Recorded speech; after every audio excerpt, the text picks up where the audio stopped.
तीव्र पुरुषार्थी बनने की, सदा स्व परिवर्तन और विश्व परिवर्तन की सेवा में तत्पर रहने की, सदा ब्रह्मा बाप समान कर्मयोगी, कर्म की कर्म इंद्रियों की आकर्षण से मुक्त बनने की, सदा दृढ़ता को हर संकल्प, हर बोल, हर कर्म में स्वरूप में लाने की, सदा बाप के समीप और समान बनने की,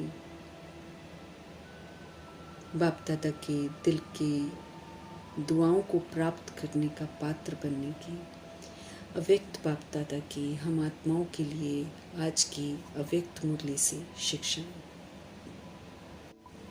श्रेष्ठता और नवीनता की तरफ ध्यान खिंचवाते हुए अव्यक्त बाप दादा समझ दे रहे हैं कि सदा श्रेष्ठ और नए प्रकार की सेवा करो। इससे फिर वृद्धि होगी, क्योंकि आत्माएं जो हैं वो नवीनता चाहती हैं। कोई भी पुराना एक ही तरह का विधि पसंद नहीं करती हैं। इसलिए रमणीक बाप दादा हम आत्माओं को रमणीकता सिखाते हैं कि कैसे चीज़ों को इंटरेस्टिंग बनाना है। सेवा हमेशा श्रेष्ठ ही करनी है श्रीमत पर चलकर, परंतु उसमें नयापन लाना है, नए प्रकार की सेवा करनी है। तो बाबा कहते हैं उससे फिर वृद्धि होगी और सहज सेवाधारी बन जाएंगे हम। समझ देते हैं मीठे परमात्मा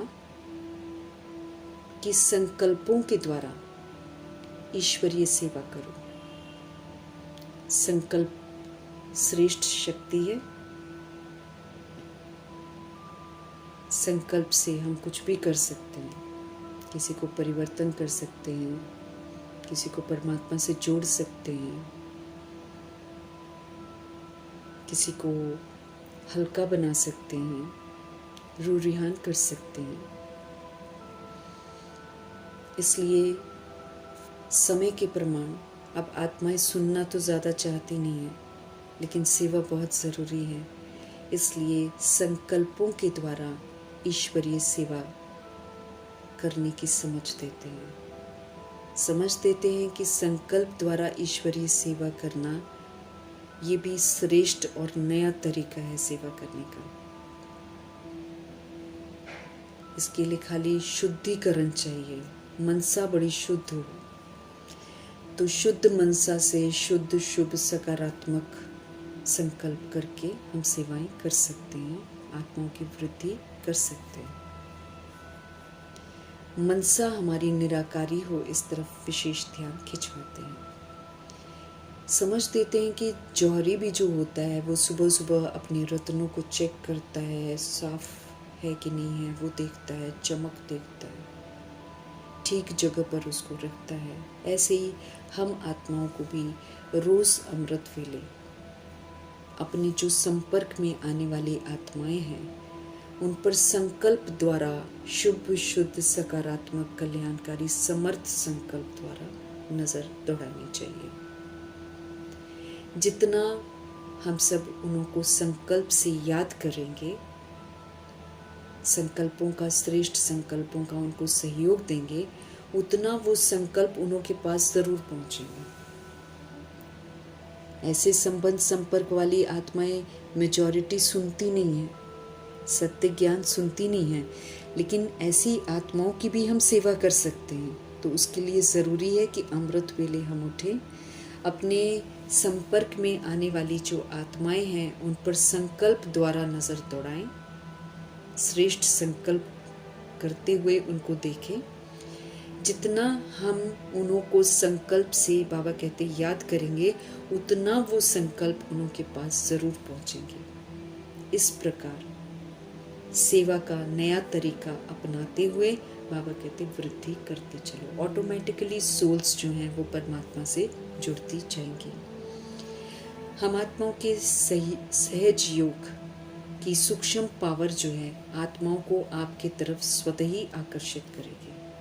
हमारा ये सहज योग हो गया ना, निरंतर परमपिता परमात्मा की याद में रहना और शुभ संकल्प, शुभ भावना, शुभ कामना के संकल्प करना। ये सटल पावर जो है, सहज योग की सटल पावर जो है, सूक्ष्म पावर जो है, वो आत्माओं को आपके तरफ स्वतः ही आकर्षित करेगी। अर्थात वो उत्सुक हो जाएंगे परमपिता परमात्मा के बारे में जानने को और उनके साथ संबंध जोड़ने को। तो ये नया तरीका अपनाकर आत्माओं को परमपिता परमात्मा से जोड़ना है। ये समय है समर्थ बनने का, श्रीमत पर चलने का, डायरेक्शंस को अमल में लाने का। इसीलिए हम इसमें किसी भी तरीके की बहानेबाजी नहीं बना सकते हैं, क्योंकि बहानेबाजी दैहिक है और हमको बनना है आत्मिक।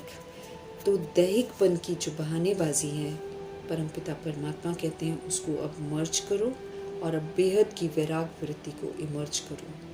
तो कभी भी बहाना नहीं करेंगे, गंभीरता से स्व परिवर्तन से विश्व परिवर्तन के कार्य में शामिल रहेंगे। अव्यक्त इशारे हम आत्माओं को रोज मिल रहे हैं। आत्मिक स्थिति में रहने का हमको अभ्यास करना है और हमको अंतर्मुखी बनना है, बाह्य मुक्ता की दुनिया से डिटैच होना है। समझ देते हैं परमपिता परमात्मा की ज्ञान का मनन करना बहुत ज़रूरी है, लेकिन ज्ञान के मनन के साथ साथ शुभ भावना, शुभ कामना के संकल्प भी हमारे चलते रहने चाहिए।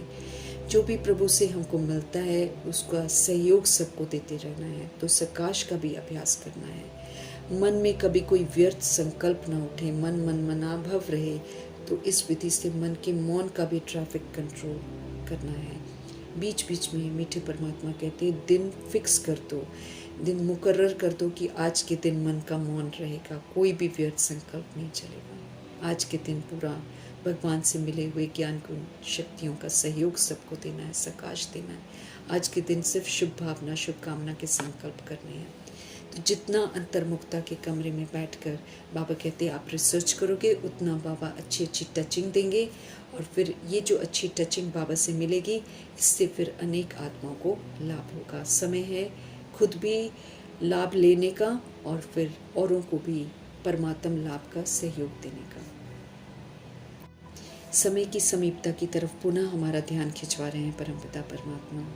इसीलिए समझते रहे कि समय समाप्ति का समीप आ रहा है। निर्बंधन होकर, निर्वैर होकर, निर्भय होकर हमको वापस उड़ना है, वतन में जाना है। तो इसीलिए ये समय है कि रियलाइज़ करने का, रियलाइज़ करके अपने आप को हद के बंधनों से, दैहिक बंधनों से, दुनियावी बंधनों से मुक्त करना है। जब हम दुनियावी बंधनों से मुक्त होंगे तभी तो हम संपन्न बनेंगे, तभी तो हम समान बनेंगे। संपन्न और समान बनने वाली आत्माएं ही सब तरह के सजाओं से मुक्त होंगी और बाप के साथ उड़ जाएंगी। इसलिए गंभीरता से इस विषय पर सोचना है, अपने आप को हद के सारे बंधनों से मुक्त करना है।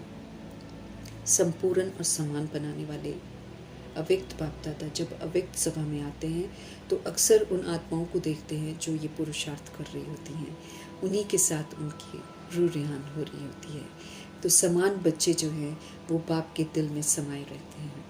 समान बच्चों की फिर विशेषता को दर्शाते हुए बाप दादा हम आत्माओं का ध्यान खिंचवा रहे हैं ताकि हम चेक करें कि क्या हमारे में वो विशेषता आ गई हैं। तो बाबा स्पष्ट कर रहे हैं कि उनकी विशेषता होती है कि वो सदा निर्विघ्न होते हैं, अचल अडोल रहकर सारे विघ्न पार करते हैं। वो कभी भी प्रभावित नहीं होते हैं। निर्विकल्प, कभी भी कोई विकारी संकल्प या संशय का संकल्प उनके अंदर कभी नहीं आता है। वो वही संकल्प करते हैं जो बाबा कहते हैं। वो निर्माण रहते हैं, उन्हें किसी भी मान की इच्छा नहीं होती है और बड़े ही निर्मल होते हैं, सुंदर कोमल स्वभाव के होते हैं, शीतल स्वभाव के होते हैं। इन विशेषताओं को देखकर हम अपने में चेक कर सकते हैं कि हम कहाँ तक समान बन रहे हैं। स्पष्ट करते हैं कि जो समान बनते हैं वो सदा स्वतंत्र भी होते हैं, वो किसी भी प्रकार के हद के बंधन में बंधे हुए नहीं होते हैं। तो हमें समझते रहें कि अपने आप से पूछो कि कोई भी बेहद, क्या हम बेहद की स्वतंत्र आत्मा बन गए हैं। ऐसा चेक करने के लिए हमको चेक करना है कि क्या हम अपने देह भान से स्वतंत्र हुए हैं। क्या हम इस काबिल बने हैं कि जब देह का आधार लिया, कर्म किया और फिर कर्म समाप्त हुआ तो फिर से देह से न्यारे हो गए और शरीरी स्थिति में स्थित हो गए। क्या हम इस हद तक पहुंच गए हैं? देह की आकर्षण में तो नहीं आते हैं। फिर दूसरी स्वतंत्रता हमको चेक करनी है कि कोई भी पुराना स्वभाव और संस्कार हमें अब बंधन में तो नहीं बांध देता। कहीं हम फिर से वो पुराना स्वभाव संस्कार तो यूज़ नहीं करते हैं। क्या हम उससे मुक्त हो गए हैं, हमको चेक करना है। फिर किसी भी देहधारी आत्मा के संबंध संपर्क से हम कहीं आकर्षित तो नहीं होते हैं।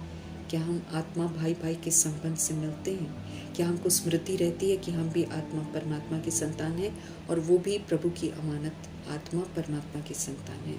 अपने को चेक करना है कि कहीं भी हमारी कर्म इंद्रिय जो है हमको बंधन में तो नहीं बांधती है। क्या हमें वो मजबूर तो नहीं कर देती है उन चीज़ों को देखने सुनने की जो कि हमको नहीं करनी है परमात्मा के अनुसार। फिर परमपिता परमात्मा हमको समझ देते हैं कि क्या हमें अपना स्वमान याद रहता है कि सर्व शक्तियों का अधिकार हम पर है, हमारा सभी शक्तियों पर अधिकार है। क्या हम मास्टर सर्वशक्तिवान बन गए हैं? हर परिस्थिति में शक्तियों को यूज़ करके उस पर अधिकार अपना प्राप्त कर लिया है? क्या हम तीनों कालों को अच्छी तरह स्पष्ट समझ गए हैं? क्या हम त्रिकालदर्शी बनकर अब हर कर्म करते हैं, परिणाम के बारे में सोचकर फिर कदम उठाते हैं? त्रिनेत्री, क्या हम तीसरे समझ के नेत्र से हर बात को देखते हैं? सर्वशक्तिवान, त्रिकालदर्शी, त्रिनेत्री, स्वदर्शन चक्रधारी जो स्व का दर्शन बाबा ने हमको करवा रखा है, क्या उसी स्वमान के आधार पर सर्वशक्तिवान परमपिता परमात्मा के बच्चे बनकर क्या हम कोई कर्म इंद्रिय की तरफ आकर्षित होते हैं या फिर कोई कर्म इंद्रिय हमको फिर भी खींच लेती है अपनी तरफ? हमको ये ध्यान रखना है। समझ देते हैं कि जो मास्टर सर्वशक्तिवान बन जाते हैं, त्रिकालदर्शी बन जाते हैं, त्रिनेत्री बन जाते हैं, स्वदर्शन चक्रधारी बनकर पाठ बजाते हैं, उनको तो कोई कर्म इंद्रिय आकर्षित कर ही नहीं सकती है। समय की समीपता को पुनः ध्यान खिंचवाते हैं बाबा कि समय की समीपता को देखते हुए अपने को देखना बहुत ज़रूरी है। सेकंड में क्या हम सर्व बंधनों से मुक्त हो सकते हैं, क्योंकि हमको सेकंड में मुक्त होना पड़ेगा। कहीं कोई ऐसा बंधन रहा हुआ तो नहीं है जो हमको अपनी तरफ खींच ले, क्योंकि लास्ट पेपर में अगर हमको नंबर 1 होने का प्रत्यक्ष प्रूफ देना है तो सेकंड में जहाँ हैं हम, जैसे हैं, मन बुद्धि को लगाना चाहें वैसे ही सेकंड में हम लगा सकें, इस काबिल बनना है। हम किसी भी तरीके की हलचल में न आए। जैसे स्थूल शरीर द्वारा हम जहाँ भी जाना चाहते हैं तो हम जा सकते हैं, ऐसे बाबा कहते हैं बुद्धि के द्वारा भी जिस स्थिति में हम स्थित होना चाहें उसी स्थिति में हम स्थित हो सकते हैं कि नहीं हो सकते हैं, इसको हमको चेक करते जाना है। हमें लाइट हाउस माइट हाउस बनना है ताकि हम चारों तरफ प्रकाश या जागृति का जो लाइट है उसको फैला सकें, आत्माओं को सशक्त बना सकें। स्मृति के संकल्प को स्विच ऑन करते ही क्या हम लाइट हाउस माइट हाउस बन सकते हैं? क्या हम आत्माओं को लाइट माइट दे सकते हैं? हमको चेक करने की समझ दे रहे हैं। 1 सेकंड का हमको ऑर्डर मिलेगा अशरीरी बनने का, तो क्या हम 1 सेकंड में अशरीरी बन जाएंगे कि हम युद्ध ही करते रह जाएंगे? चेक करना है।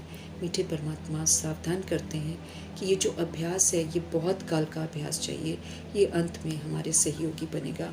अगर बहुत काल का अभ्यास हमको नहीं होगा तो उस समय अशरीरी बनना मेहनत करनी पड़ेगी।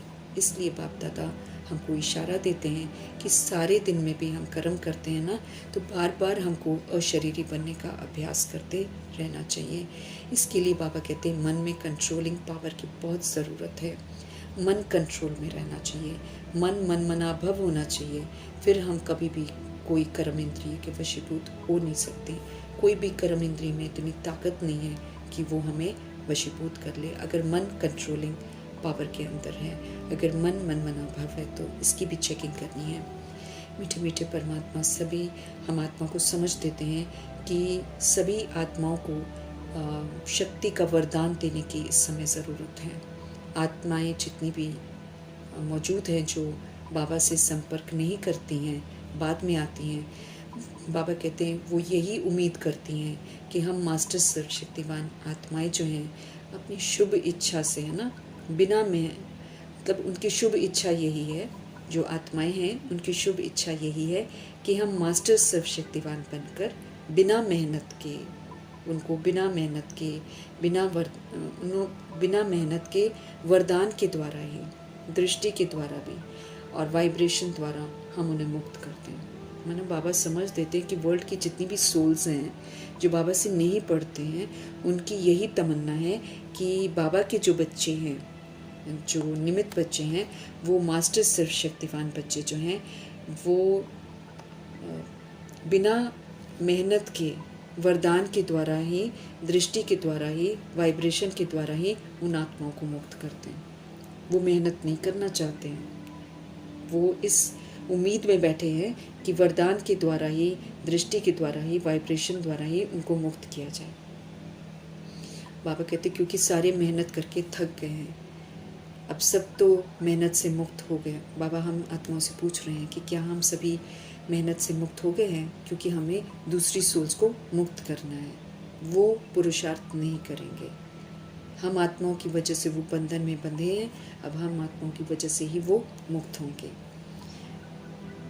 तो मेहनत से मुक्त होने का सहज साधन प्रभु जी हमें यही बताते हैं कि हमें दिल से बाप के अति स्नेही बनकर रहना है, फिर हम सभी चीज़ों से मुक्त हो जाएंगे। फिर हम आत्माओं को हमारे जन्म का वायदा याद दिलाते हैं कि जब बाबा ने हमको अपना बनाया है, जब बाबा ने हमको नया ब्राह्मण जीवन दिया है, तो ब्राह्मण जीवन में हम आत्माओं ने वायदा किया था कि अब एक बाप दूसरा न कोई, सिर्फ बाबा ही हमारी ज़िंदगी है। 63 जन्म तो हम भूलते रहे, तो इस एक जन्म में क्या हम स्मृति स्वरूप बन गए हैं कि आत्मा परमात्मा के बच्चे हैं हम। तो बाबा हमसे पूछ रहे हैं कि बचपन के वायदे हमको याद है, एक बाप ही हमारा संसार है, एक बाप से हमारे सारे संबंध हैं, एक बाप से हमको सर्व प्राप्तियाँ होती हैं, एक ही पढ़ाने वाला हम आत्मा को शिव बाबा है, हमारी पालना भी करते हैं, तो सब में एक ही है। तो चाहे परिवार बड़ा है, लेकिन ईश्वरीय परिवार बड़ा है, लेकिन परिवार भी तो एक बाप का ही है ना, अलग अलग बाप का परिवार थोड़ी है। तो आत्मिक स्नेह हमारा सभी के साथ होना चाहिए, और सिर्फ स्नेह नहीं बल्कि आत्मिक स्नेह, तभी हम सभी आत्माओं को एक साथ देख सकेंगे। तो परिवार में भी एक दो में हमारा आत्मिक स्नेह होना चाहिए। तो बाप दादा जन्म के वायदे को याद दिला रहे हैं, और ये भी याद दिला रहे हैं कि हमने बड़े उमंग उत्साह से बाप के आगे दिल से कहा था कि सब कुछ आपका है, तन मन धन सब आपका है। तो दी हुई चीज़ जो है बाप की अमानत के रूप में बाप ने कार्य में लगाने के लिए हमको दी है, तो क्या हम उसको उसी विधि से कार्य में लगाते हैं, या फिर हमको चेक करना है कि क्या हमने वाकई तन मन धन संबंध संपर्क सब प्रभु को सौंप दिया है, या अभी भी उसमें मेरापन है, या वापस थोड़ा थोड़ा ले लेते हैं। अगर हम वापस लेते हैं तो परमात्मा कहते हैं आप फिर अमानत में ख़यानत करते हो, वो तो फिर एक पाप बन जाते हैं। जो आत्माएं कहती हैं कि मेरा मन परेशान है, तो परमपिता परमात्मा उनसे पूछते हैं कि आपने मन तो मुझे दे दिया था, मन तो मेरी अमानत है, फिर आपका मन परेशान कैसे हो सकता है। फिर ध्यान खिंचवाते हैं कि इसका मतलब है हमने उसे मेरे को तेरे में अर्पण किया ही नहीं है। अगर अर्पण किया है तो फिर मेरा कहाँ से आ रहा है, ये भी हमको चेक करना है। बाबा ने हमको बिन कौड़ी बादशाह बना दिया है। आपका तो ये दुनिया का तो कुछ नहीं रहा, बिन कौड़ी हो गए ना, लेकिन बादशाह क्यों हो गए? क्योंकि बाबा हमें सर्व खजानों का मालिक बना देते हैं। तो अब इसी स्मृति से रहना है ना, परमात्म खजाना जो है वो हम आत्माओं का खजाना है। तो बाप दादा हम आत्माओं को याद दिला रहे हैं कि तेरे में मेरा नहीं करो। जब मेरा करते हैं तो हम परेशान होते हैं, दुखी होते हैं, अशांत होते हैं। जब बाबा ने हम सभी को परमात्म खजानों से माला माल कर दिया है, जिम्मेवारी सारी बाबा ने हमारी ले ली है, तो हमारा काम है बाबा के डायरेक्शंस पर चलना, खजानों को यूज़ करना, उनको बढ़ाना और सेवाओं में लगाना। तो सर्व प्राप्ति का तो अधिकारी हमको बनना है। हमको सिर्फ याद करना है कि ये जो हम कहते हैं कि हम आपके और आप हमारे, ये वायदा करते हैं ना, तो बाप कहते हैं खजानों को सदा स्व के प्रति और सभी आत्माओं के प्रति अब कार्य में लगाओ। उसको यूं ही रखना नहीं है बल्कि सेवाओं में लगाना है। स्वयं भी उसका सुख अनुभव करना है, दूसरों को भी अनुभव कराना है। जितना हम इसको कार्य में लगाएंगे, प्रभु जी यकीन दिलाते हैं ये बढ़ता ही जाएगा। सारे खजाने, ज्ञान, गुण, शक्तियाँ, वरदान, खुशी, संतुष्टता, स्वमान, सारे खजाने जितने यूज़ करेंगे उतना बाबा यकीन दिलाते हैं कि बढ़ता ही चला जाएगा। सर्व शक्तियों का खजाना, सर्व शक्तियाँ कार्य में बाबा कहते लगाते चलो। बुद्धि में नॉलेज सिर्फ नहीं रखनी है कि मैं सर्व शक्तिवान हूँ, लेकिन सारी शक्तियों को समय पर यूज़ भी तो करना है, कार्य में लगाना है, फलीभूत करना है। बाप दादा हम आत्माओं का पोता मेल भी देखते हैं और समझ देते हैं कि दो शक्तियाँ हमको याद रहनी चाहिए। अगर वो हम कार्य में समय पर लगाएंगे तो हम सदा निर्विघ्न रहेंगे। कोई भी विघ्न हमें वशीभूत नहीं करेगा, किसी में भी ताकत नहीं होगी कि हमारे आगे आए, इसकी गारंटी करते हैं। सारी शक्तियाँ हमको चाहिए, लेकिन मेजॉरिटी बाबा ने देखा है कि सहन शक्ति और रियलाइजेशन की शक्ति ये हमारे पास ज़रूर होनी चाहिए। रियलाइज़ करते हैं, लेकिन बाबा कहते हैं उसको प्रैक्टिकल में स्वरूप में लाने में अटेंशन जो है वो निरंतर नहीं रखते हैं। इसलिए जिस समय रियलाइज़ करते हैं उस समय तो चलन और चेहरा बदल जाता है, अच्छे उमंग उत्साह में भी आ जाते हैं। रियलाइज़ किया, लेकिन अनुभवी हैं बाबा कहते सभी, लेकिन फिर क्या हो जाता है, हर समय स्वरूप में लाना उसमें कमी हो जाती है, क्योंकि हर समय उसको यूज़ नहीं करते। जबकि बाबा कहते हैं यहाँ तो सारी शक्तियों का स्वरूप बनना है हमको। सिर्फ बुद्धि से जानना वो तो थियोरी हो गया, अलग चीज़ हो गया, लेकिन उसको स्वरूप में लाना इसकी बड़ी ज़रूरत है। बाप दादा को रहम आता है बच्चों पर। बाप समझते हैं कि बच्चे से मेहनत नहीं होती है, तो बाबा का मन करता है कि बाप ही जाकर कार्य करते, लेकिन ड्रामा का राज है कि जो यहाँ पर करता है वही पाता है। इसलिए बाप दादा सहयोग ज़रूर देते हैं, लेकिन करना तो हम ही आत्माओं को है, इसलिए हमको अलबेला नहीं बनना है। फिर ये भी स्पष्ट करते हैं कि हम सब संकल्प बहुत अच्छा करते हैं, अमृत वेले बहुत बाबा को खुश करते हैं, लेकिन उसको इम्प्लीमेंट नहीं करते हैं दिनचर्या में। जब उसको ज़रूरत है इम्प्लीमेंट करने की, अमल में लाने की, वहाँ पर फिर हम कमज़ोर बन जाते हैं। तो बाबा कारण देख रहे हैं कि ब्राह्मण परिवार में संगठन का वायुमंडल, कहाँ कहाँ वायुमंडल कमज़ोर हो जाता है, जबकि रहना सशक्त चाहिए। फिर उसका असर भी जल्दी पड़ता है। फिर वो मीठी भाषा यूज़ करते हैं कि इतना चलता है, ये तो होता है।